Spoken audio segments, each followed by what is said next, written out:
headlines for Friday, May 24. Americans flunk science, a study finds. Less than half of all American adults understand that the Earth orbits the sun yearly, according to a basic science survey. Nevertheless, there's enthusiasm for research, except in some fields like genetic engineering and nuclear power that are viewed with suspicion. Only about 25% of American adults get passing grades in a National Science Foundation survey of what people know about basic science and economics. I mean, this is singing your song, isn't it? Well, it's certainly what I'm talking about in the demon-haunted world. My feeling, Charlie, is that it's not that pseudoscience and superstition and New Age so-called beliefs and fundamentalist zealotry are something new. They've been with us for as long as we've been human. But we live in an age based on science and technology with formidable technological powers. Science and technology are propelling us forward at accelerating rates. That's right. And if we don't understand it, by we, I mean the general public, if it's something that, oh, I'm not good at that, I don't know anything about it, then who is making all the decisions about science and technology that are going to determine what kind of future our children live in? Just some members of Congress? But there's no more than a handful of members of Congress with any background in science at all.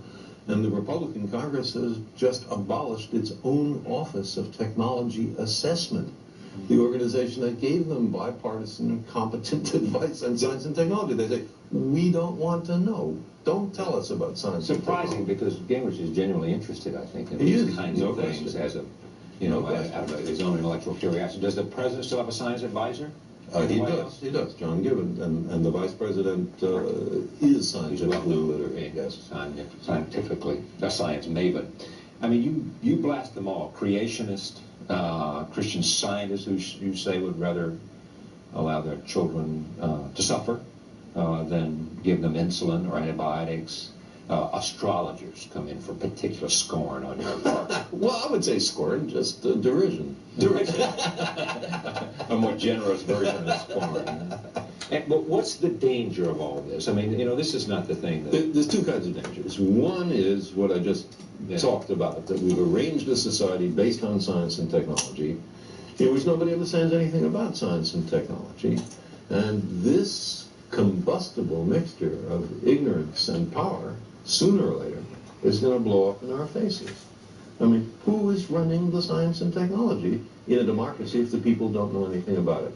And the second reason that I'm worried about this is that science is more than a body of knowledge. It's a way of thinking, a way of skeptically interrogating the universe with a fine understanding of human fallibility.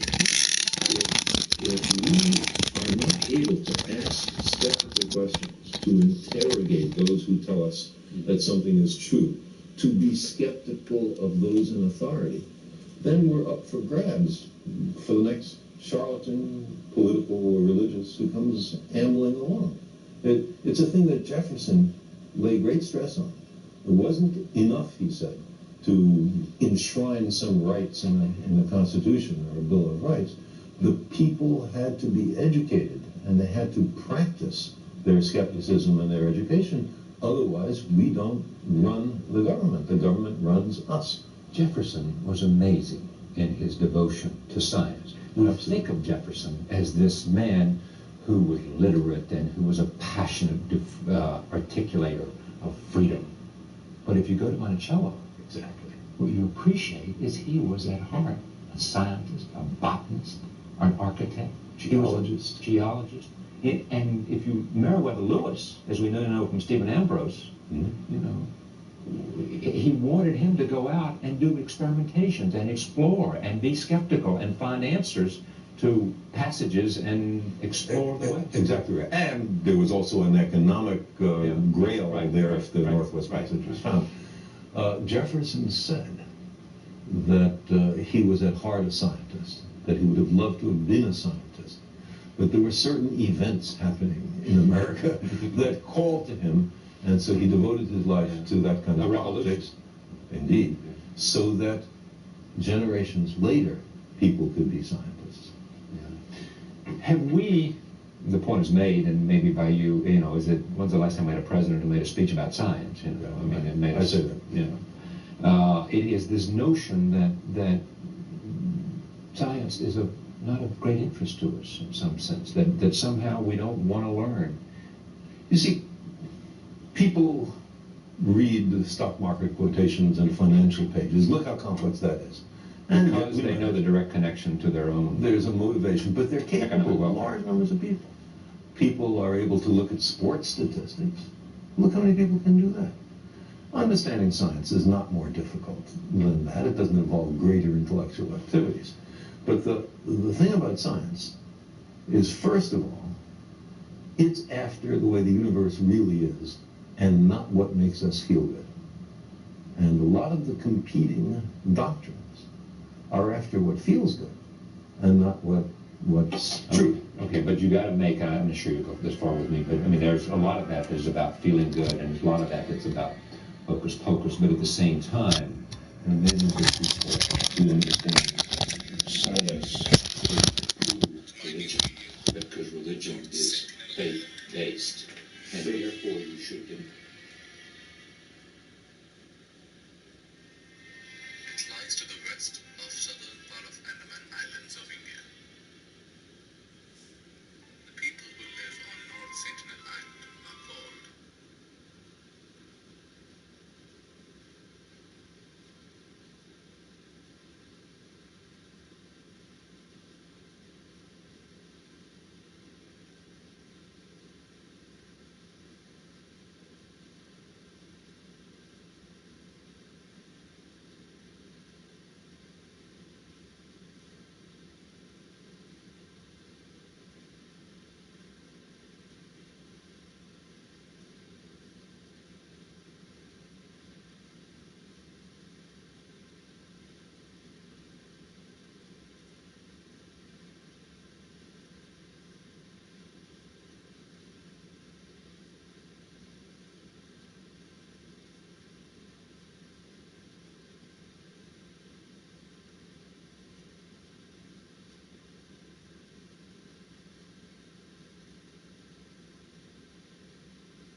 No, the valuable because it's faith-based. Let's look a little bit deeper into it. What is faith? It is belief in the absence of evidence. And I don't propose to tell anybody what to believe, but for me, believing when there's no compelling evidence is a mistake. The idea is to withhold belief until there is compelling evidence. And if the universe does not comply with our previous positions, then we have the wrenching obligation to accommodate to the way the universe really is. So you step forward to say, I deny all religion because I can't see it proved scientifically? No. You see, the value of religious experience and the value of reaching for higher experiences. Let me say, religion deals with history, with poetry, with great literature, with ethics, with morals, including the morality of treating compassionately the least fortunate among us. All of these are things that I endorse wholeheartedly. Where religion gets into trouble is in those cases that it pretends to know something about science. The science in the Bible, for example, was acquired by the Jews from the Babylonians during the Babylonian captivity of 600 BC. That was the best science on the planet. But we've learned something since then. Roman Catholicism, Reformed Judaism, most of the mainstream Protestant denominations have no difficulty with the idea that humans have evolved from other creatures, that the Earth is 4.6 billion years old, with the Big Bang. They don't have any trouble with that. The trouble comes with people who are biblical literalists, who believe that the Bible is dictated by the creator of the universe to an unerring stenographer. And so therefore they... And has no metaphor or allegory. And from there they make their political and economic choices. And social choices. And scientific. And scientific choices. And scientific. And that's part of your problem with that idea. Exactly. It is that because for the wrong reasons we make the wrong choices about science. That's right. So who is more humble? The scientist who looks at the universe with an open mind and accepts whatever the universe has to teach us, or somebody who says everything in this book must be considered the literal truth, and never mind the fallibility of all the human beings involved in the writing of this book? I mean, I accept that, but I also, the argument being made by many is that, you don't have to, whether an specific scientific act took place as described by some biblical writer is not at the heart of the religious faith and the religious experience. Some people agree with you, and some people don't. Some people think that every jot and tittle in the Bible is essential. You throw one thing away to allegory or metaphor, then it's up to everybody to make their own decision. Then how are we? A lot of this has to do with science in the United States. Are we different than other nations? Absolutely not. You can see this worldwide. In India, there's a madness about astrology.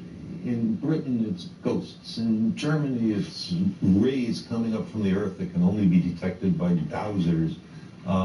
Every country has its own specialties. We seem to be fascinated by UFOs right now. But one thing, what is that? Before we leave UFOs, tell me about you and Professor Mack.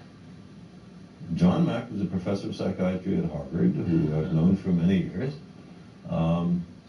We were arrested together at the Nevada nuclear test site protesting U.S. testing in the face of a Soviet moratorium on testing. And many years ago, he asked me, what is there in this UFO business? Is there anything to it? And I said, absolutely nothing, except, of course, for a psychiatrist. He is a psychiatrist. Well, he looked into it and decided that there was so much emotional energy in the reports of people who claimed to be abducted that it couldn't possibly be some psychological aberration, that it had to be true.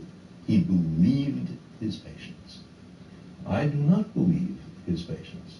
Many of these stories are about waking up from a deep sleep and finding your bed surrounded by 3 or 4 short dour, gray, and sexually obsessed beings who then take you to their spaceship after they slither you through your wall and perform a variety of objectionable sexual experiments. But here we have Dr. Carl Sagan, astronomer, versus Dr. what's his first name? John Mack. MD. No question. So what's the problem? He's a How scientist. can scientists He's disagree? a scientist. Is that what you're asking? No, I'm asking what do you think of this man coming to these I think conclusions? he is not using the scientific method in approaching his issue.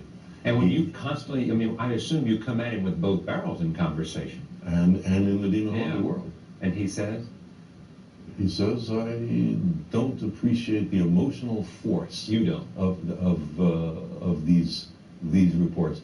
But many people awaken from a nightmare with profound emotional force.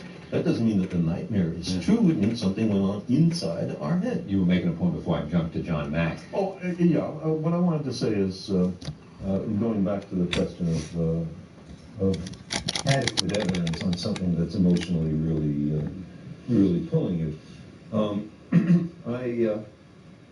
I lost both my parents about 12 or 15 years ago, and I had a great relationship with them. I really miss them.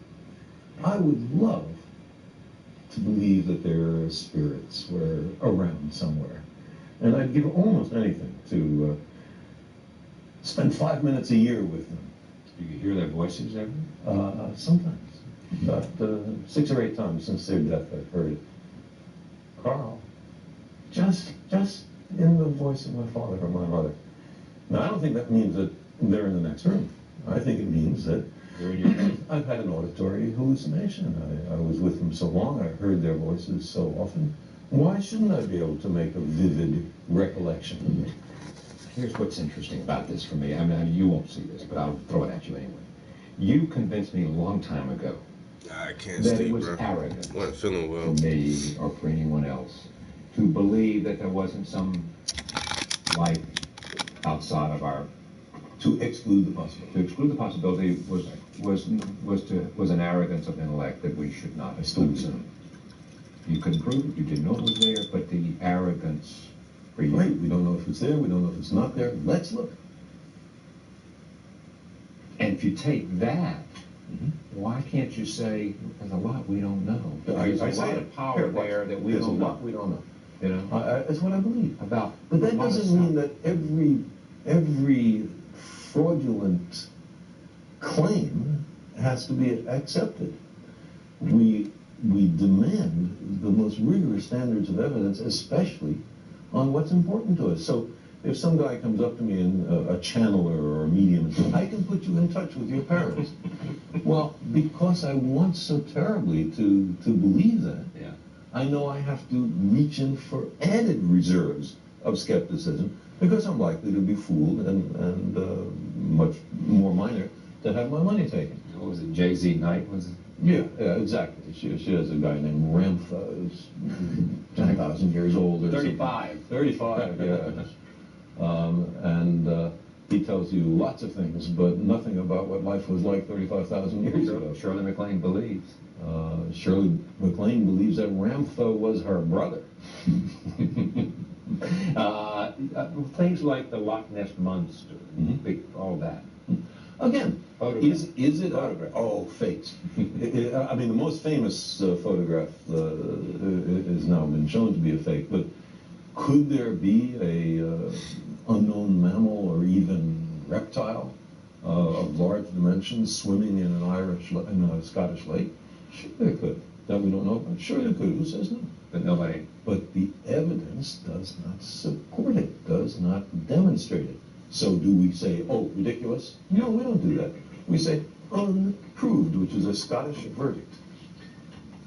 Some reviewers differ with your conclusions on this point, that you seem to say it's growing, this kind of pseudoscience. No, I don't. This is part of being human. Humans have had this way of magical thinking through all of our history. The problem is that today the technology has reached formidable, maybe even awesome proportions. And so the dangers of thinking this way are larger. Not that this is a new kind of thing. You were living with Milo. Did the show get started? Well, Yeah, it bro. has been. It has been. It's in remission. Or you have. Well.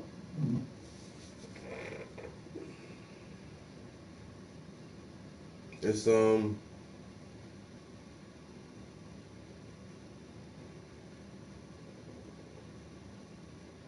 there's 3 episodes up right now.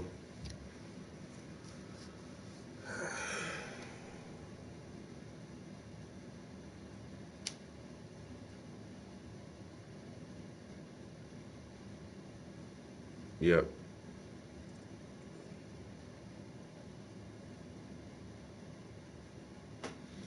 And I don't have cable, so I couldn't watch it on TV, but it aired on TV recently too. But it's just on our, like I said, it was always going to be on the local, just our local station. But apparently they had it on TV.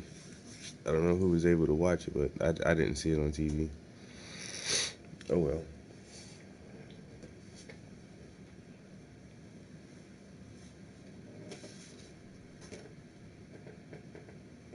With diseases of this sort, and all cancers, it's mild dysplasia is not exactly cancer of the bone marrow, but if untreated, it inevitably leads to leukemia. And the trouble with all these diseases is you never know that you've got every last cell. You can only detect down to a certain level.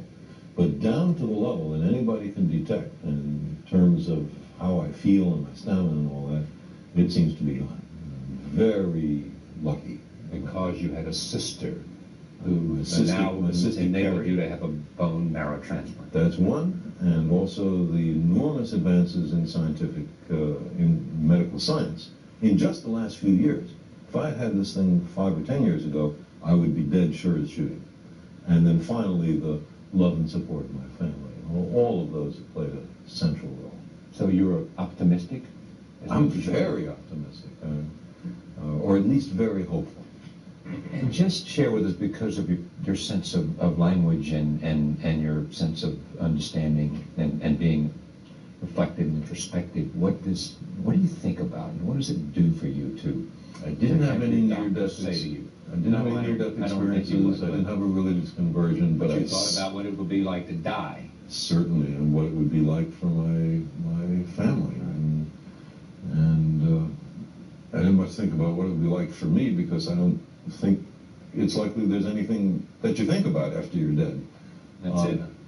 Yeah, long dreamless sleep. I'd love to believe the opposite, but I don't know of any evidence. But one thing, Faith, Carl, faith. One thing that it has done is to enhance my sense of appreciation for the beauty of life and of the universe and the sheer joy of being alive.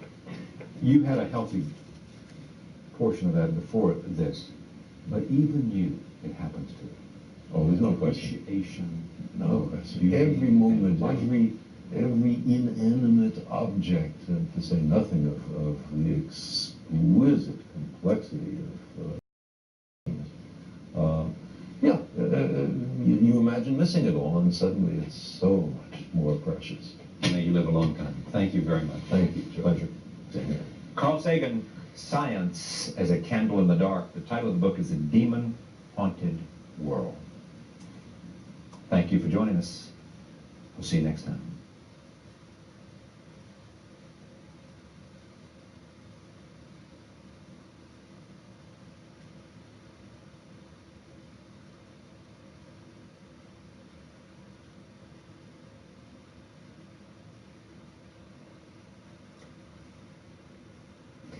Christopher Hitchens, when people meet you for the first time, what's the first topic they want to talk to you about?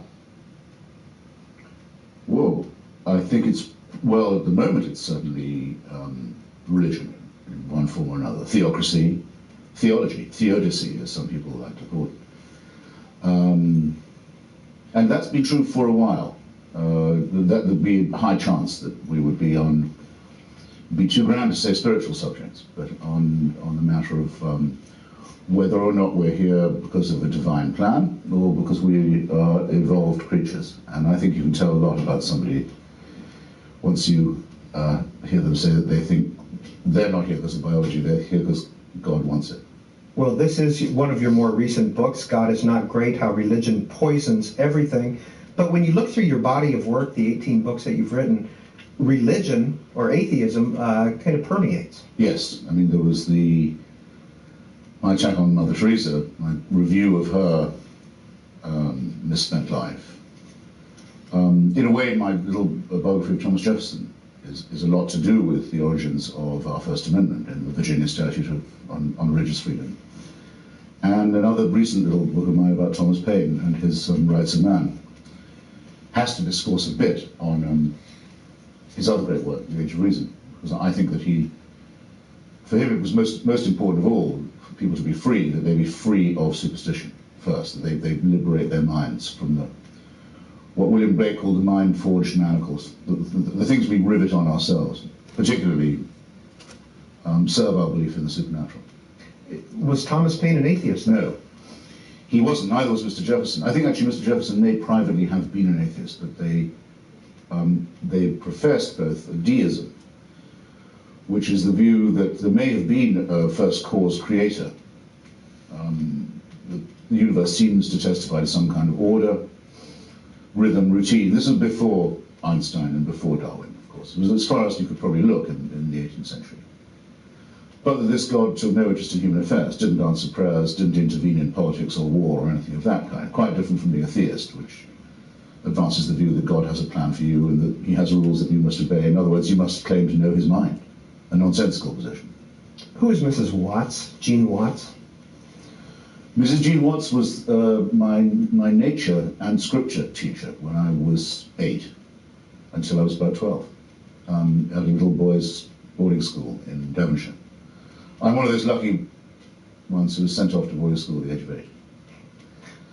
Made a man of me. And she was a fine old lady, a widow, with very little culture or education, but she could take us on nature walks, show us the beauty of nature. I used to be able to tell all kinds of tree, shrub, flower, plant. And then she would teach us scripture as literal truth, more or less. We'd have to go through the Bible. It's compulsory still in England to have religious education, instruction. And one day she overstepped her mark, vaulting ambition of Mrs. Watts, tried to fuse her two roles and discussing vegetation. She pointed out that it was largely green, which you'll have noticed too, and we have noticed.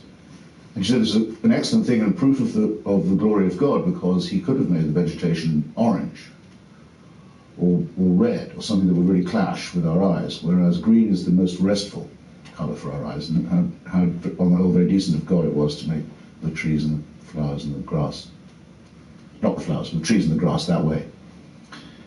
And I sat there in my little corduroy shorts and I thought, that's absolute nonsense. I don't know anything at this point. I don't know about chlorophyll. I don't know about photosynthesis. I don't know anything about evolution, of course, or DNA. Nobody knew about the double helix then. But I know in my water, I know that that's not true. If anything, it's the other way around. The eyes have adapted to the vegetation. So that was my first moment of thinking, I'm not sure I trust what the authorities are telling me about religion. And of course I thought I was the only one, as all of us do. But you find as you get older that many, many, many people have had the same experience. This is the perfect Sunday morning conversation, isn't it? Were you raised in the church? Not very rigorously. I mean, English education requires that you go to divine service. What about your parents? No. My father was a refugee somewhat from a very, very, very strict Baptist family, with a very tyrannical, patriarchal father of his own, who I remember quite well. My paternal grandfather, a real brutal Calvinist. And my mother was from a Jewish family, originally from what is now Poland, but when they left it would have been Germany. And for various reasons didn't want to be affirmatively Jewish, and wanted to pass as English. and in fact had succeeded in doing so. So nothing was inflicted on me at home. No. What did your father do? He was a career officer in the Royal Navy. He was a lifer. I think he joined a time of great poverty in his town of Portsmouth. I think he might have wanted to do it anyway, but anyway, he left school and joined the Navy. And went around the world with it and had a very tough time in the Second World War. And I remember him once telling me that war was the only time he'd ever felt, terrible though it had been for him, he never felt he knew what he was doing. And that's the thing of his saying of his that I remember the best. Where'd your parents meet? In the war in the Navy. My mother was in the Navy too. She was what we call a WREN, Women's Royal Naval Service. And they met, I think, in fact, I'm sure, in Scapa Flow, which is in the Orkney Islands. It's a wonderful, wild, natural harbour. In the Orkney Islands off the north coast of Scotland. Yeah, that dude has a whole series. He has a long series of that propaganda shit, yo.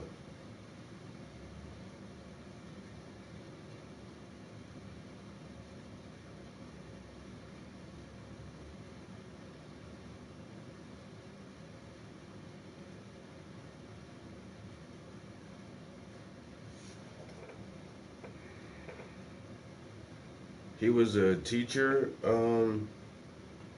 What he did? He was a teacher or something. If you look, I'm already subscribed to his channel. Like the subscribe, it's not red because I'm already here. But he does. What's one of my favorite ones?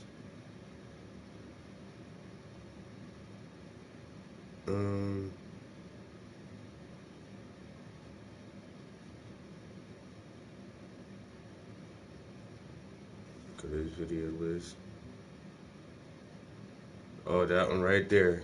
That blaxploitation, racial stereotypes, and their lasting impacts. That was one of the first ones I've listened to from him. I was like, what the fuck? Where does this white dude get all this good information from? And then, that propaganda left and right. I was already making my way back through that one again. You can see the bar is filling up on that one. Like, I done listened to that one like 2 or 3 times. More propaganda and collective insanity. The American Empire, Denial, Delusion, and Deception. That shit was a good one. The JFK assassination. I always listen to anything anybody got to say about that JFK shit. Especially the old heads like him, like, he can remember that shit. Yo, smoke. But yeah, goddamn, Jerry Cross, you good.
For anyone who is facing a lung cancer diagnosis, talk to your doctor about biomarker testing.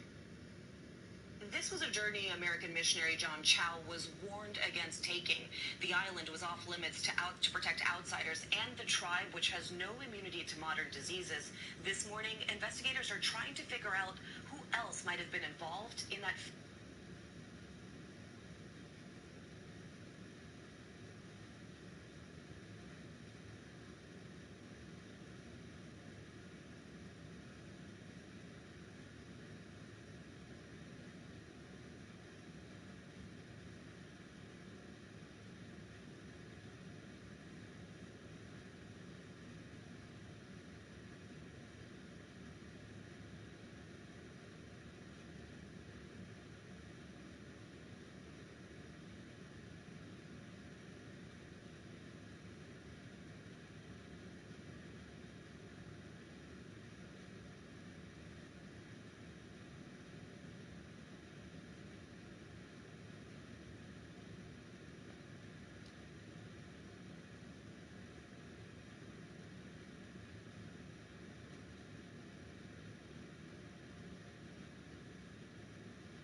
I'm coming, guys. I'm messaging one of my cousins.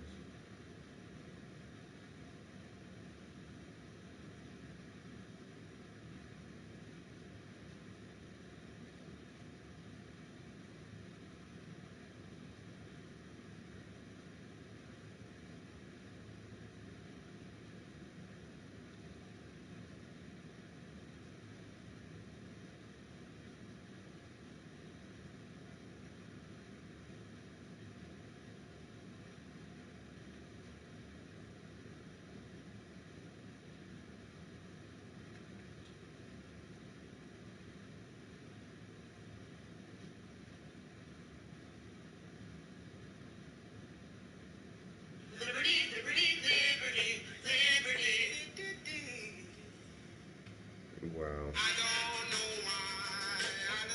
Every little thing your trip needs. Expedia. The Nineveh was actually shipwrecked off the coast of North Sentinel Island, and the crew had to fight.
Still, yes, you know that's right, bro.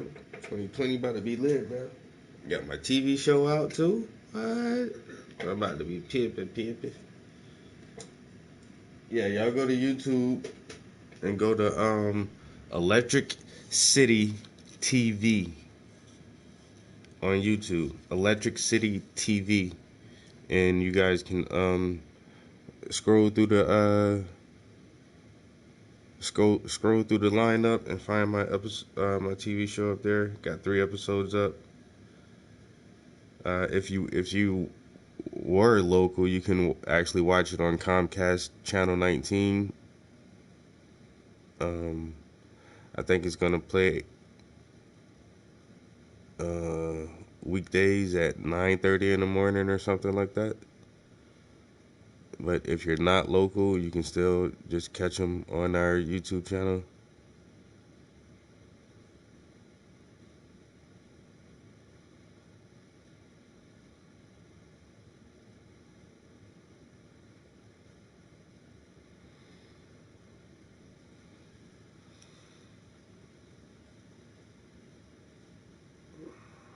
It's a really small production. It's just like 4 of us. There's only 4 people putting this show together. Well, plus the artists who actually come and sit to be interviewed. But like all the behind the scenes shit, it's only like 4 people, yo. But it's really fun. It's really it's a really cool thing, you know, just to help all the local artists get some kind of exposure. Let the community know, like, hey, I'm here. I do art. If you like my art, come holla at me.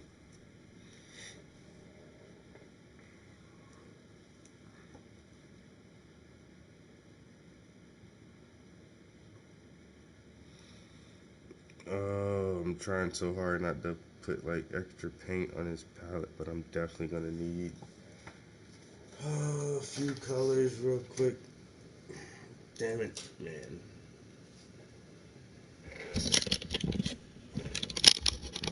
Alright, so Will it be in here? Let's see. I need a purple. Or actually, I have red on my palette. So if I can just get a blue, I'll make my own purple. Screw that. And that's what I'm gonna do. So I'm gonna just add a little blue. Just a little dab of that. This is probably some ultramarine. Yeah. Some ultramarine blue. Take a bit of that. Take some of this red. And bam. It's easy as that, people. Like, mixing colors ain't that hard. How you mix your colors? You just add two of them together. So now I'll put a little more red. Let me add a little bit of medium. And then look, that's a perfect purple. Just what I needed. And then I can add a little bit of gray to it to lighten it up a little bit.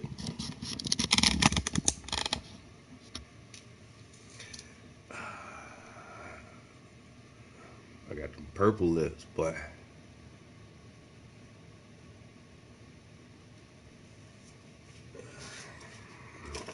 That's that melanin.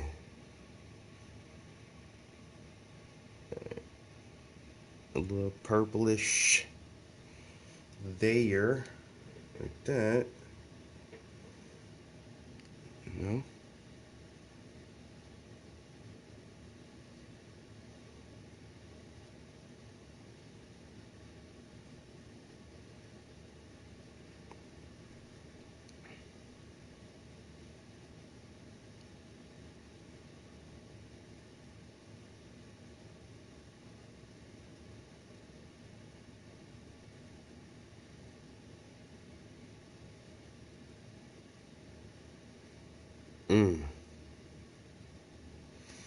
Alright.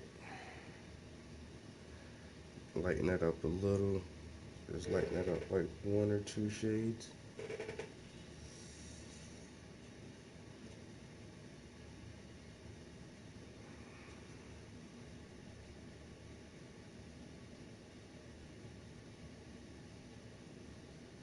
Liberty, Liberty. Damn, why they got that commercial stuck on my head. The North Sea, the approaches to Iceland, and was a place where the Royal Navy used to organise convoys to go to the Russian front. Very, very hazardous business of escorting cargo ships over the hump of Scandinavia to Murmansk and Archangel, where the Nazis controlled the entire coastline and the air. Very grim job. Anyway, that's where they met. And you have one brother? I have one brother. And where is he? He still lives in Oxford, which was for a long time our family home, and was where I went to university. And he's a sort of, well, how should I describe it? He's a kind of Rush Limbaugh. No, that wouldn't quite do it. He's better than that, actually. Of England. He's actually a better writer than he is a broadcaster. He has a lot on the air, radio and television, as an extreme Christian and an extreme conservative. So I guess there has to be one in every family. Are you close? No. We never were, actually. I mean, I think one reason we're not close is we're too close. In other words, we're too close in age. He must be about 1.5 years younger than me, not much more. Which is I've read a lot about this. It is too close. It's not small enough to be a baby brother, and it's too near to be a rival. Yeah. Too close for comfort. And we're also not like each other as personalities. He takes very much after my father, and me, I would say, more after my mother. We haven't lived in the same town for a very long time anyway. And our differences are not narrow ones, but that's not really the problem, I don't think. It's not that we have different opinions. I have lots of friends who are religious and conservative. It's just a sibling difference. Good afternoon and welcome to Book TV's In Depth. Our guest this month is Christopher Hitchens, the author of about 18 books, co-author or editor of several more. We're going to put the phone numbers up on the screen if you'd like to participate in our conversation. We're going to be here for the next 3 hours, noon to 3 Eastern Time. You can also send emails or dial in on one of the numbers divided by regional areas today, 202-737-0001. If you live in the East or Central time zones, 202-737-0002 if you live in the Mountain or Pacific time zones. BookTV@cspan.org in case you'd like to send an email to Christopher Hitchens. Every month, the first Sunday of every month is when we do In Depth. Christopher Hitchens, of all your books, what's your favorite? I think the most recent one. And that may sound Huxterish, though, I've realised, because it's the one The Thomas Paine or The God Is Not Great? On the sale. The God Is Not Great. I hope that doesn't sound catch penny of me. It is my favourite because it's the one that underlies all the other efforts I've made, really. I mean, and it's the one I've taken longest to write. It didn't actually take me long to write it as it now is, but I didn't start and get ready to start until I've been thinking about it for many years. The New Testament exceeds the evil of the Old One is the title of one of your chapters. Yes. That's actually a very easy proposition to prove, I think. In the Old Testament, there's a lot of horror, as everybody knows.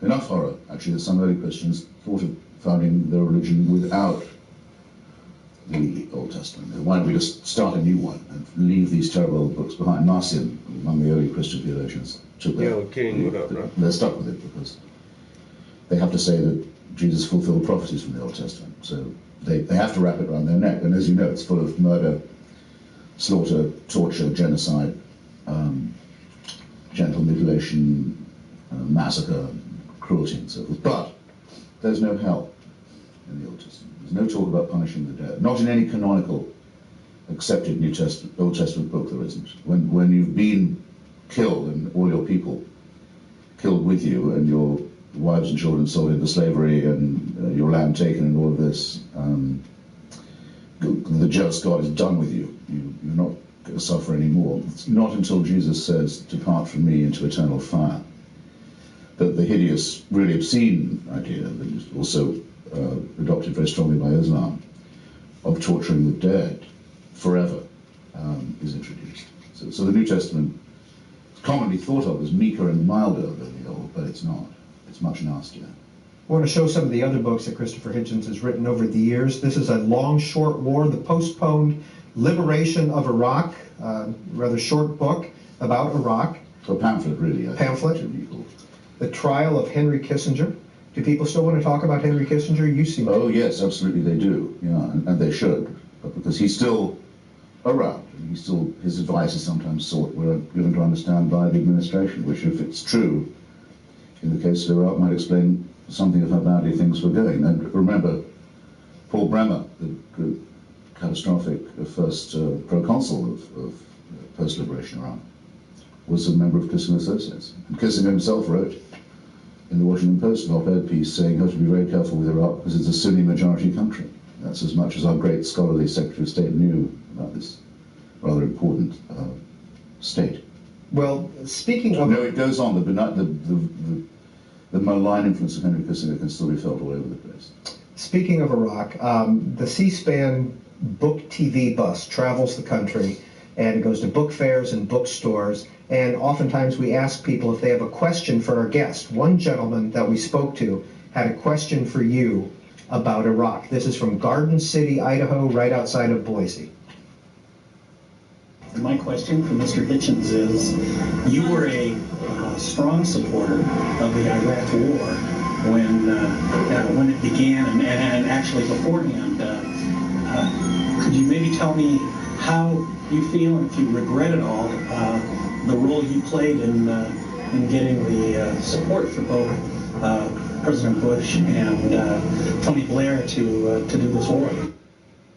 I regret more not having argued earlier and more forcefully, in particular in 1991, when my view of it was rather different anyway, that Saddam Hussein should have been removed earlier than he was. I mean, that's, if we're to have an inquest on the war, which I think we should, I agree with the gentleman about that, and a full accounting of what went wrong and how our statecraft failed us, then the inquest cannot begin with George Bush's intervention in 2003. The minimum must begin with the decision to leave Saddam Hussein in power.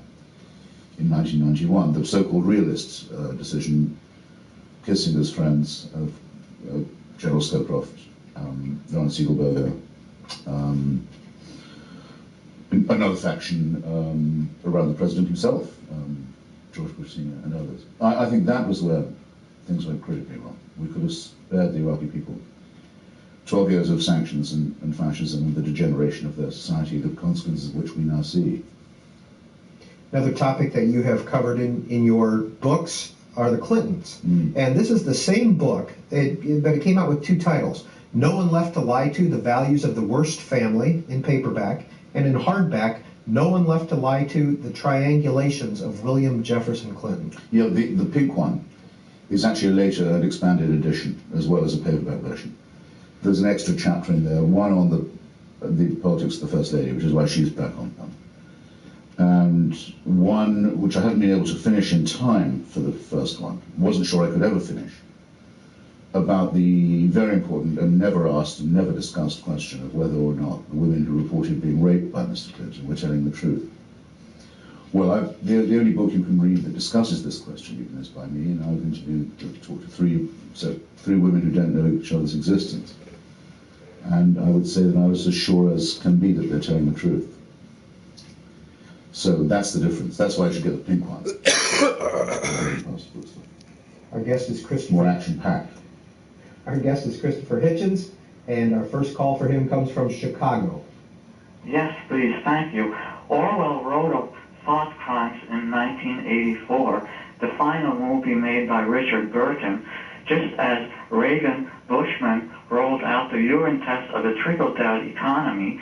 Grow your own medical marijuana would bring down pharma prices, just like hemp oil would bring down petrol prices.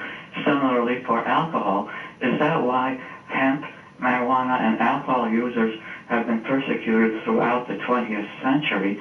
Too much of anything is bad. Small doses of narcotics have been used throughout history of medicine. Less profitable therapies have been persecuted. All right, caller, what's your point? Well, I think he's made it. Actually. Okay, all right. Though in a rather verbose way. Well, I mean, if he's asking me, do I favour the decriminalisation of marijuana, the answer is obviously yes, and not just for medical reasons. Though the most striking thing about marijuana is its medical properties. It's well known to help people deal with the horrible results of chemotherapy, namely intense nausea, which prevents people recovering by making them unable to digest, keep down food. And it's also, bizarrely, I don't know why this is, I'm not a physician, but it's a very useful treatment for glaucoma, a very damaging condition for the eyes. But I just think it's beyond the competence of the state to decide a question like this. That you can't hope for the government to be able to control what substance somebody puts in their own body.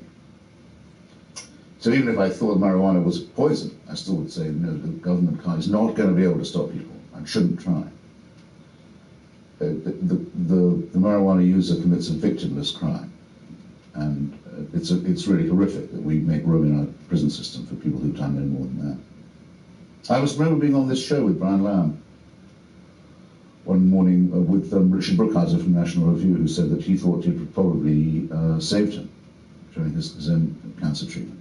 He, as a very strong social conservative, would tend to just go out onto the open market and get some marijuana to get him through. Well, Christopher Hitchens has appeared on our call-in shows about 33 times over the years. We want to show you a montage of those as we take this next call from Las Vegas. I'm sorry, we're taking this next call from New York City. Hello. Hi. Hi. Mr. Hitchens, in Martin Amos's memoir, Experience, he recounts an episode in which the two of you are driving and something happens and there's a laughing fit that's so overwhelming you have to pull over and sort of weep with laughter. Mm-hmm. But he doesn't detail what you guys were laughing at. Do you care to share it at this point? No, I can't. I'd love to. I can't do that. Why? What a disappointment. Well, I don't have Martin's permission. Who is Martin Amos? Martin Amos is a very brilliant English novelist and essayist, and is the son of Kingsley Amis, who I'm sure a lot of your viewers will know or would have read. Also, isn't printed enough in the United States. But I think almost everyone has heard of Lucky Jim, this great classic comic novel. And Martin is my oldest and dearest friend, and we've been best man at each other's weddings and godfathers to each other's children, and know everything about each other. And I'm afraid it was one of those things that we were laughing at. And I can't do it on a Sunday morning to a family audience anyway. Well, in 1999, this is what Martin Amis had to say about you. Christopher's always taken up unpopular positions. He likes the battle, the argument, the smell of cordite. Well, I don't mind that being said at all. I guess it's probably true. The smell of cordite makes me sound perhaps braver than I am. Well, according to your wife, Carol Blue, there's a whole tough guy. I am violent. I will use violence. I will take some of these people out before I die talk, which is really key to his psychology. I don't care what he says. I think it is partly due with his upbringing. Yes, I remember wishing she hadn't said that to someone who wrote my profile in the New Yorker, because as most people I think anyone who knows me knows, I actually don't talk like that. But I think what she was trying to say, and I'm actually not sure how accurately she was quoted, to be honest with you. But it is true that coming from a naval and military family and background, there may be something in me that I don't see myself that wants to live up to my martial forebears. I think that's quite likely. But it doesn't take the form of talking out of the side of my mouth and saying, "You're looking at me." I'm not like that, as you know. Besides being your wife, who is Carol Blue? Well, what else does she need to be? She's a young lady from California, fourth or fifth generation Californian, I think. Was at the University of California in Berkeley. Worked for the Los Angeles Times for a while. Did some work in the screenwriting business in Los Angeles. Probably has never quite forgiven me for making her move to Washington, D.C. And where did you meet? In Los Angeles, during a book tour of mine. And she's in '89. And second wife? Yes. Who was your first wife? My first wife was, I suppose it still is, I can't say it was. You can't, if you've had children with somebody, you can't really get divorced from them, I think. Is a lady called Eleni Meliagou, a Greek from Cyprus, who I met during the time I was preparing to write my book on Cyprus in the 70s. And I still lived in England at that point. And we were married in, must have been 1981. And lived in Washington for many years. Had 2 children born here, Alexandra and Sophia. They have now since then moved back to London. And you have 3 children altogether? And Carol and I have a daughter called Antonia.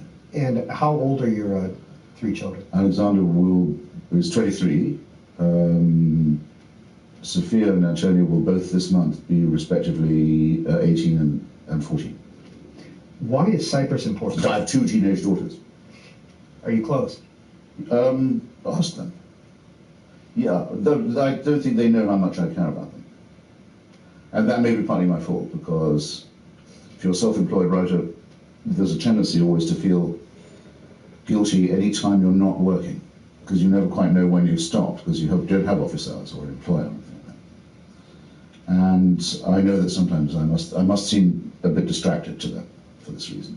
And I'm sure I'll regret it. I already do in some way. What are your strengths? But they won't be watching this, so I can safely say that they ought to know. They probably do know how strongly I feel for them. What are your strengths as a parent? Well, I can cover the bills, I think, and I'm not bad with the friends they make or bring around. I think they don't think, oh Christ, I can't bring so-and-so, Daddy would be so embarrassing. I have a feeling that bit's all right, which I think is important. I can sometimes make them laugh. I can sometimes help with homework, as long as it's nothing to do with math or science. I can do that, and enjoy doing it. And when they needed it, which they've long since ceased to, I think I was quite a good reader aloud as well. This is your book on Cyprus, Hostage to History, Cyprus from the Ottomans to Kissinger. Why is Cyprus important? Well, it's important to me because it's a small republic, less than, well under 1 million inhabitants, a peaceful, democratic population, with no chance of ever threatening anybody else, and no ambition to do so. Just at the eastern end of the Mediterranean, guarding the approaches to the Suez Canal, roughly, and the coast of Israel, Syria, Lebanon, and just under the great stomach of Turkey. Though its inhabitants are majority Greek, Greece is quite a long way away. It's never been politically part of Greece. There's always been used as a kind of cockpit and colony by other countries, and finally managed to break away after centuries of being ruled colonially by either Turkey or Britain. Please excuse me. And had that period of independence very cruelly cut off by two military actions, both of them, I'm sorry to say, supported by the United States. One, a military coup sponsored by Greece, and second, two military invasions sponsored by Turkey, which have led to a terrible refugee crisis, to the partition of the country, artificially, to the displacement of a lot of refugees. And I thought it was just a disgrace that Europe couldn't do better by one of its smallest member states. And so I wrote a book saying I thought this was an injustice that should be reversed. I've done a lot of speaking and writing about it. Next call for Christopher Hitchens, Las Vegas. Good morning, Mr. Hitchens. I'm calling to ask about your opinion of President Bush and whether or not he is delusional in his belief in God. I'd like to read a short quote from Bob Woodward's book, Plan of Attack, page 379, where George Bush is discussing his feelings on the day he ordered the invasion of Iraq. And I quote, "Going into this period, I was praying for strength to do the Lord's will. I'm surely not going to justify war based upon God. Understand that. Nevertheless, in my case, I pray that I be as good a messenger of His will as possible." End quote. Is the President delusional as Commander-in-Chief in his decisions or not? Thank you. You wouldn't be able to prove it by that. What he's actually saying there is very modest. That's what I understand the Methodist position to be. You get to a certain stage, you can't do any more. You refer the matter upward, if you like. You say, I think that's a pathetic position to hold, but it's not a fanatical one. It's certainly not like those who have in history said, we are doing God's work, God is on our side. Deo Vindice is the motto of the Confederacy, for example. Or Gott mit uns, as it said on the belt buckles of German soldiers. They thought God was on their side. Bush isn't invoking the Lord in that way. He has, to take up your challenge about being delusional, deluded himself because of his simple-minded Christianity on several other occasions there. The most notable would be his first meeting with that KGB goon and thug Vladimir Putin, where you may recall the president said, well, I looked into his eyes and I saw he was wearing his grandmother's crucifix, and I thought, what a great man this must be, and what a friend I've got. And this fellow, no. I think the president must regret saying that by now, knowing all we know, and much of what we knew then about Vladimir Putin.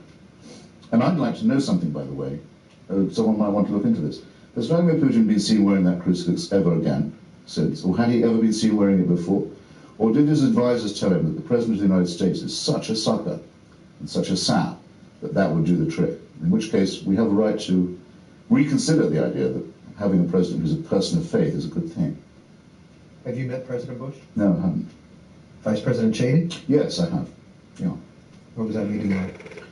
It was an off-the-record meeting. And Mr. Cheney's manner is sort of an off-the-record one anyway. It was a discussion with a few involved and interested writers and reporters about the balance sheet of Iraq as it then stood. This is the summer before last. Very sobering event, actually. Did you leave there impressed? What were your feelings when you left? He gave a very quick executive summary of how he saw the situation, which I thought was extremely well delivered, I have to say. And I think I already used the word sobering. The news was not in general good, but And there was no attempt to make it seem any better. Would you consider Paul Wolfowitz a friend of yours? Yeah, I would. Why? Well, we've been through a certain amount together, but we've also talked about things that are not just political. But I think of him as a very intelligent, a very thoughtful person, and we've had some discussions that will always stay with me at very important moments. And because I've had to defend him, this is perhaps a horrible way to become somebody's friend, but it is what friends are for. I've had to defend him a lot from what I consider to be two campaigns of the most hysterical defamation. One about the real role he played in the liberation of Iraq, and second, his conduct, which I thought was fairly exemplary at the World Bank. I'm also a friend of Shaha Ali-Riza, his companion. I've known her separately since she was at the National Endowment for Democracy. I knew her before I met him. I think she's an absolutely admirable woman and was treated in the most scandalous way earlier this year. Another call from Las Vegas for Christopher Hitchens. Hi, good afternoon. Am I on the air? Not anymore. We were going to move on. Like I said before, the Book TV school bus, or the big Book TV bus, has traveled the country going to bookstores and book fairs. I asked people if they had a question for you. Here's a young woman who had a question for you. Mr. Hitchens, your politics seem to be in a constant state of flux, and I wanted to know how your radically shifting identity politics contribute and affect your work. Identity politics I don't think I have any of. She's right in saying, when I first came on this program, or on C-SPAN, I mean, Brian Lamb asked me what my political position was, and I said I was a socialist, which would then have been true. And he looked politely incredulous about this. And every time I came on subsequently, he would always say, "Are you still a socialist?" And I would always say, "Yes, I am." More or less determined as time went by not to let him, have the satisfaction of hearing me say no. There did come a time when I was writing my book, which I see you've kindly got here, Letters to a Young Contrarian, when I found that definition had slipped away from me somehow. It didn't mean anything to me anymore. And I stopped saying it. This about 10 years ago by now. And I'm now not a member of any party or aligned with any political ideology. And I don't think I ever will be again. But I don't know if that's necessarily flux to be an independent. There are times when I miss my old left allegiances, like a missing limb I once wrote, maybe over-dramatizing it a bit, when I do. And I'm not ashamed of them. I would do most of what I did and said. I'd do it again, sometimes more. But I don't believe now in the possibility of a total, overall ideological solution to anything. Would you describe yourself as a contrarian? No, I hate the word. Indeed, at least I was true to it when, in denouncing the title of the book I wrote, saying I thought the publishers had given it a stupid title. But there should be a word for someone who, there isn't, unfortunately, who is an independent person of perhaps radical temper, who prizes the idea of thinking for himself. It would be nice if we had a word for it. Contrarian isn't it, because contrarian would suggest that one went around looking for fights to get publicity, and I don't think actually even my worst enemy would say that about me. Anyway, the hell with them if they did. I want to read an entire chapter from Letters to a Young Contrarian. Okay. How to ward off atrophy and routine, you ask? Well, I can give you a small and perhaps ridiculous example. Every day the New York Times carries a motto in a box on its front page. All the news that's fit to print, it says. It's been saying it for decades, day in and day out. I imagine that most readers of the canonical sheet have long ceased to notice this bannered and flaunted symbol of its mental furniture. I myself check every day to make sure that the bright, smug, pompous, idiotic claim is still there. Then I check to make sure that it still irritates me. If I can still exclaim under my breath, why do they insult me and what do they take me for and what the hell is it supposed to mean unless it is as obviously complacent and conceited and censorious as it seems to be, then at least I know I still have a pulse. You may wish to choose a more rigorous mental workout, but I credit this daily infusion of annoyance with extending my lifespan. Yeah, I still do it. I did it again this morning. There they put it on the front of the newspaper, all the news that's fit to print, in this bright little box. I mean, just the craziness of it just never ceases to surprise me. The other thing I do because I live in Washington, is I check that the Washington Post is still printing a horoscope every day, which they are, unbelievably. I mean, they print astrological predictions in a journal of record. And I usually remember to fire off an email of annoyance to someone to complain, just to make sure, that one doesn't get too used to this kind of thing. How often do you fire off that email?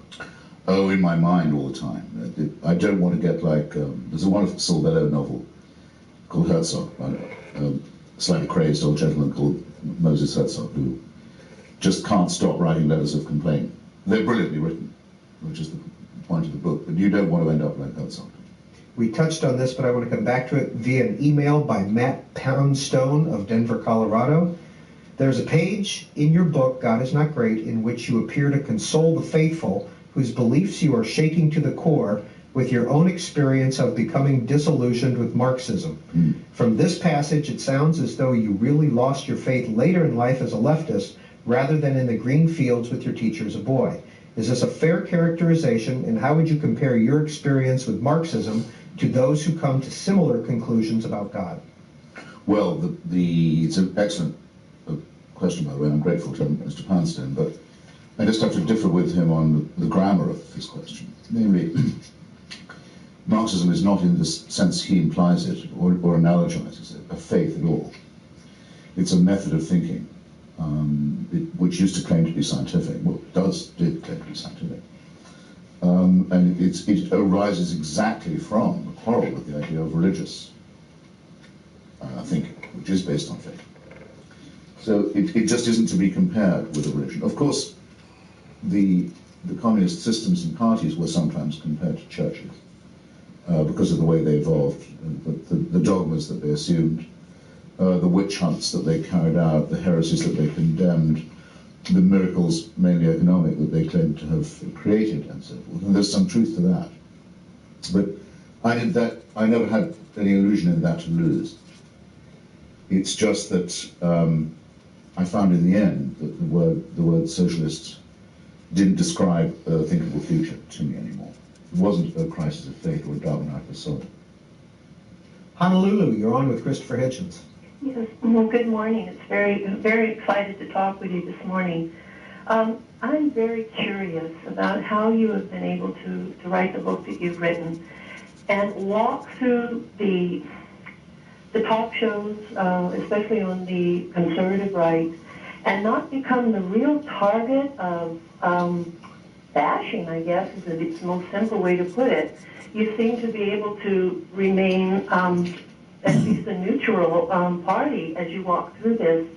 And also, as a two-parter, how do you feel about some of the interviews that you have and some of the debates that you have with people that are so opposed?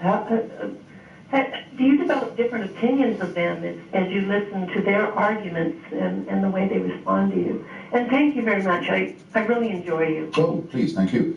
Well, I asked my publisher when we started with the book to make the book tour as far as possible go through the southern portion of the country instead of the traditional book tour, which tends to be New York, Chicago, San Francisco, Seattle, LA, and so on, but to take it to what people think of as the heartland and try at every spot and at every stop to have a debate, challenge somebody, ask the locals to sort of bring out their best advocate for religion. And in a remarkable number of places, they did do that. And we had some extremely strong, and I think often quite amusing and entertaining public events, some of which were broadcast. And I have to say, first, that I was very impressed by the general courtesy of people to be willing to have someone come in their midst and challenge their dearest beliefs and reply politely. Christianity Today, for example, asked me to be on its website for an online debate that went on for about 8 weeks. I was very hospitable of them. And Hugh Hewitt, who is probably the conservative host you have in mind, or was one of them, has had me on for a very, very long time, 2 hours, perhaps 3, with, in one case, a Catholic teacher at Annapolis Naval College, a literature teacher, and in the other case, a man in holy orders from the Presbyterian Church in Orange County. So, not bad, really. I hope it doesn't sound churlish having said all that if I say that I didn't encounter one new argument or argument that made me think, I wonder what the answer to that is. That may also sound very complacent of me to say. I don't know if it does. I hope not. Because I do try and look for the weaknesses in my own position, and I will, if I'm challenged by a new point or a new argument, I will force myself to think about it. Then I realized, of course, well, how could there be any new arguments? I mean, this argument is a very old one. There shouldn't be any novelty in it. But if you see what I mean, it's impressive to me anyway to hear people repeating arguments that they very often don't know were discredited centuries past. This is the missionary position, Mother Teresa in Theory and Practice.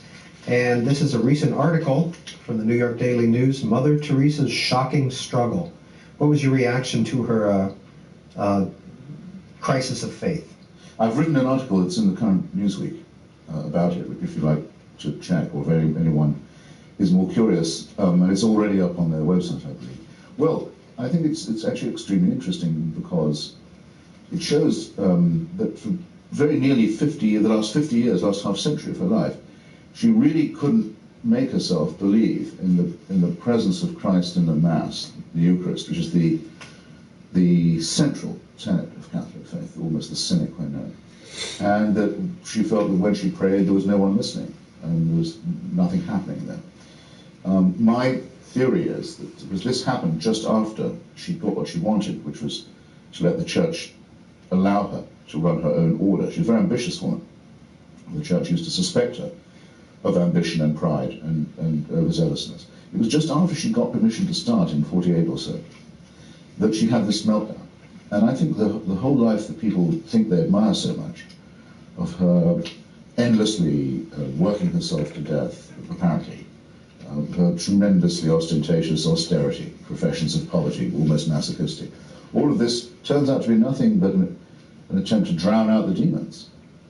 And the Church knew very well that this woman who they were using because she was such good publicity didn't really believe a word of it. So I think it was very cynical on their part.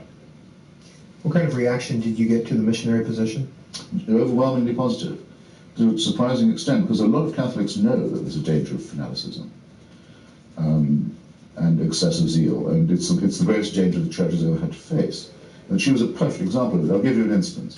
The Church, everybody knows, regards the unborn child as a real thing, as a person, so to say, and abominates abortion. As a matter of fact, that's my own view as well. I think the concept unborn child is embryologically correct, and that's what it is.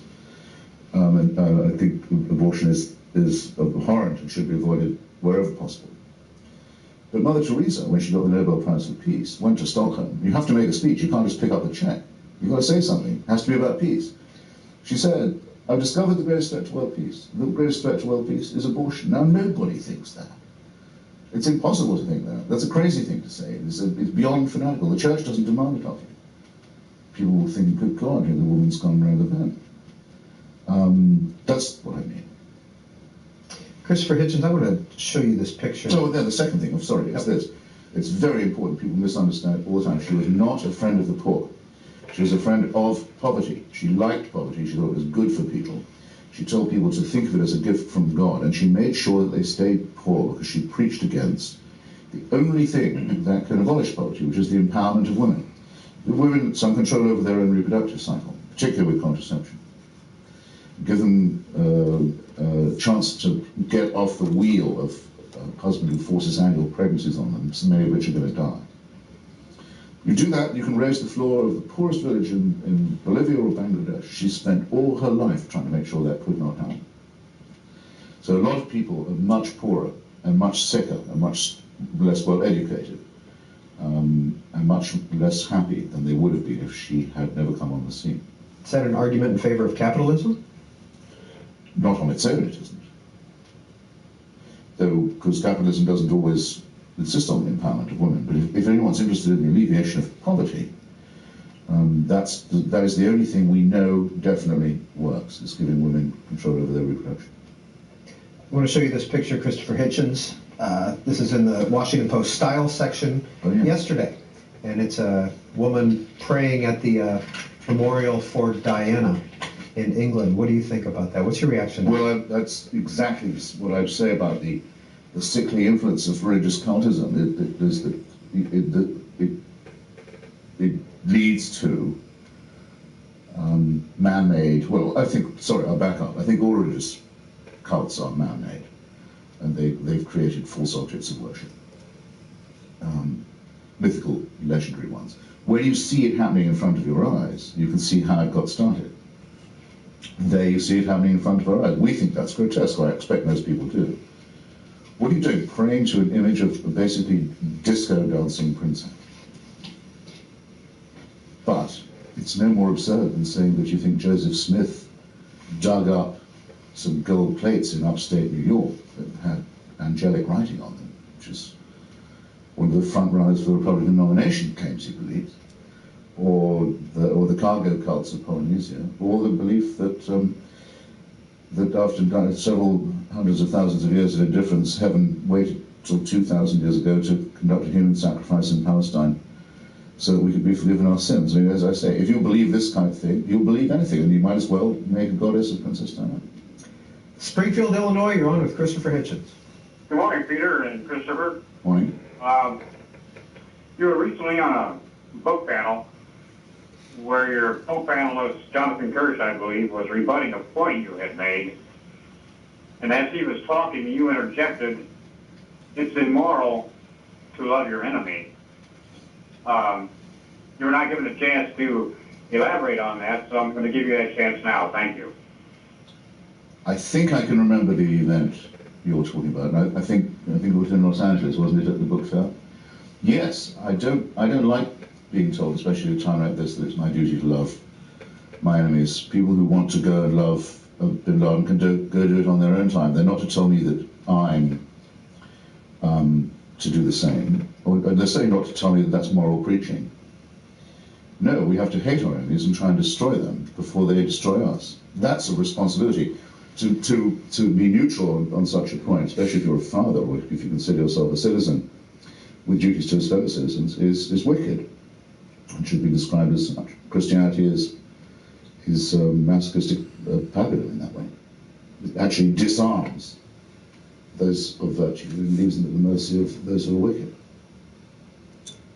This is In Depth with Christopher Hitchens on Book TV. Denver, you're on the air. Hi, Christopher, a big fan. I noticed you took some exception, maybe even umbrage at the notion that by invading Iraq, we've given bin Laden what he wants.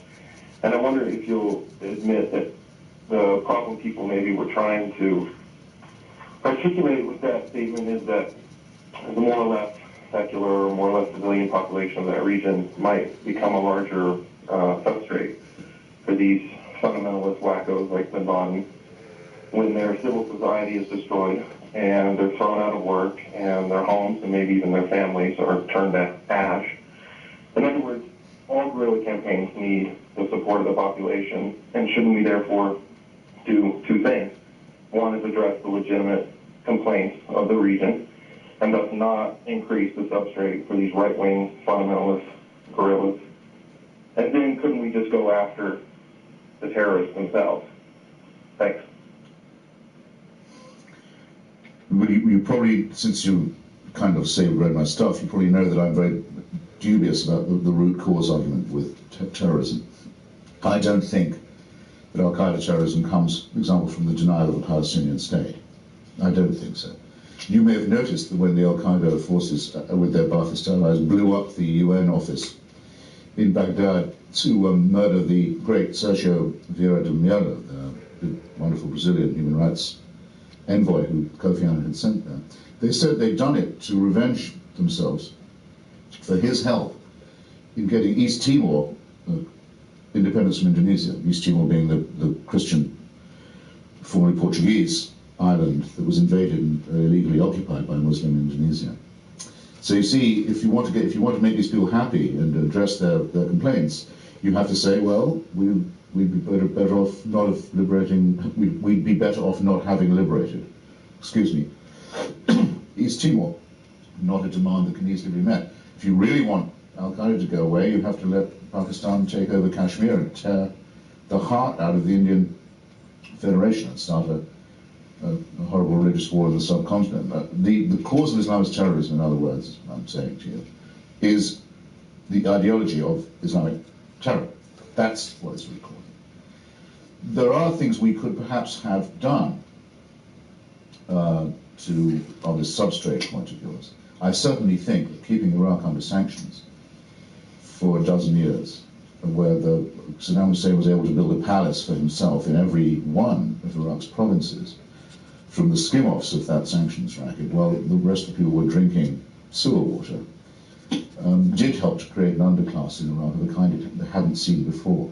It certainly was no help to us or to the secular forces in Iraq when the situation imploded. But you're not to tell me that people blow up the sewer pipes in Iraq so that they can get better drinking water, or that they blow up the oil pipelines because they're out of a job, because that's one way of ensuring that they remain unemployed. No, the people who do this, the revolting jihadists who do it, are not the product of unemployment and poverty. They are the cause of unemployment and poverty. And until you get that distinction completely firmly fixed in your mind, you will always flirt with talking nonsense, as you just very slightly did a moment ago, if you don't mind my saying so. Because of your strong statements against radical Islam, has there ever been a fatwa against you? No. I don't Have you ever gotten a threat? Well, there wouldn't really, well, it's an interesting question. There wouldn't really be, if that were against me, in normal Islamic law, because I've never been a Muslim, so I don't apostatize when I say what I think about the Quran. Or the Prophet, I dwell in what they call jahiliyyah, ignorance. It's not my fault. Salman Rushdie, my friend, got a fatwa against him because he would have been a Muslim, and he could be sentenced to death for abandoning his religion, because not the Quran, but the Hadith state very explicitly the penalty for changing religion is death. Lately, it's been a slightly sinister development, which is since around the time of the Danish cartoon controversy of last year, threats have been made against non-Muslims by Muslim extremists, saying if you criticize the Quran, you should be beheaded, whether you're Muslim or not. Now that people haven't noticed, but that actually is crossing an even still more dangerous line. Yes, I did once get a threat, a believable one. At least the State Department Counterterrorism Office told me that they thought it was believable. It was from Iran, and they asked me to change my address. And did you? No, because I thought, first, if you start running, you'll never stop, and second, if they know where I live now, it won't be that hard for them to find out where I've moved. Did the State Department provide any security or anything? No, we didn't ask them to either. No. And here I still am.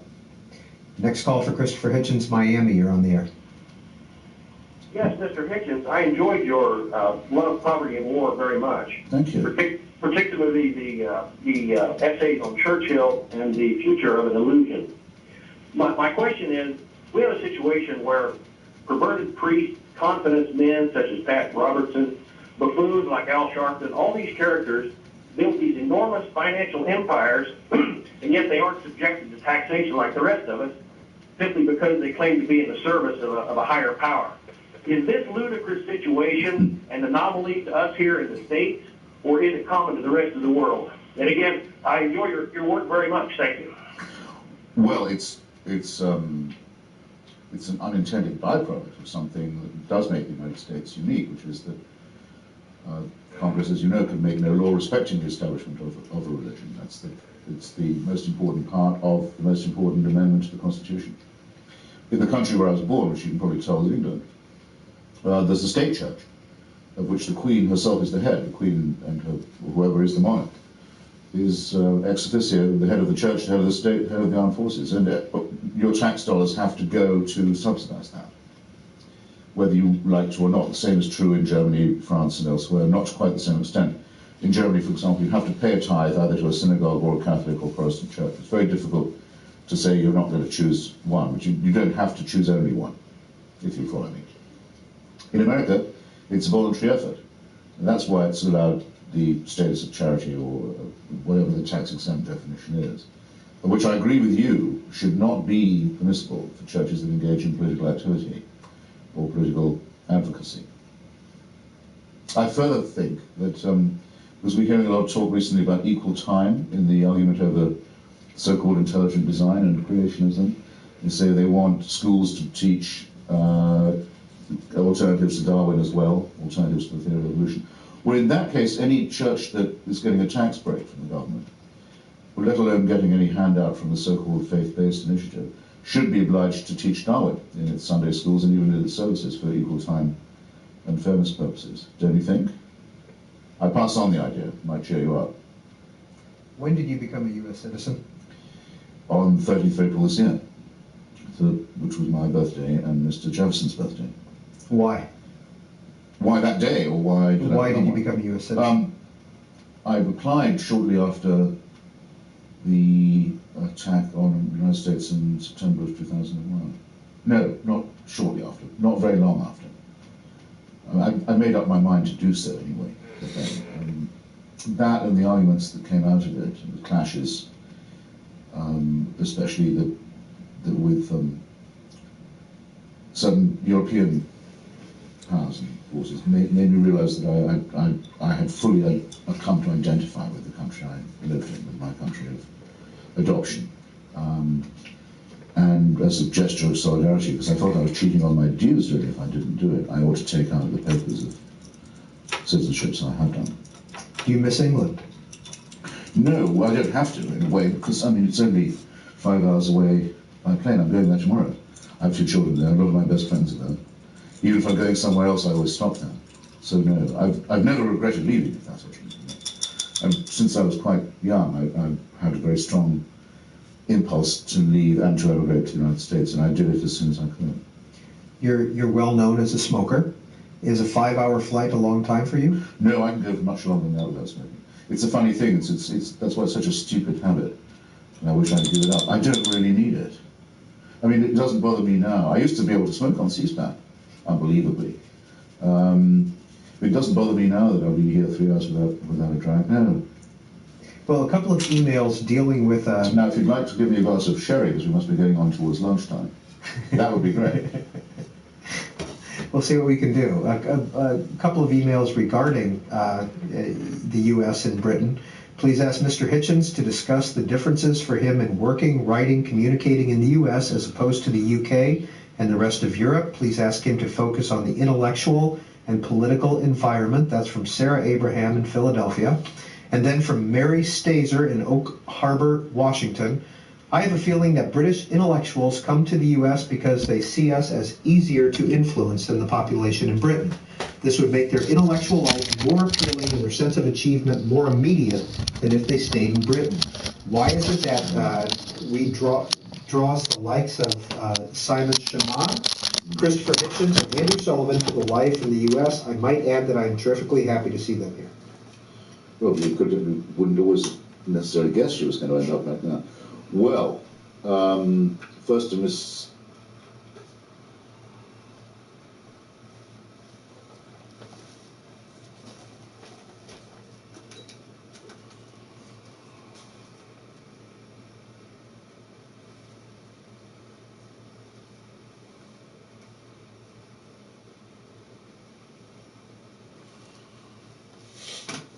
I'm about to go play some video games. I'm gonna play some video games and then go back to sleep. And then when I wake up, I come back in the studio.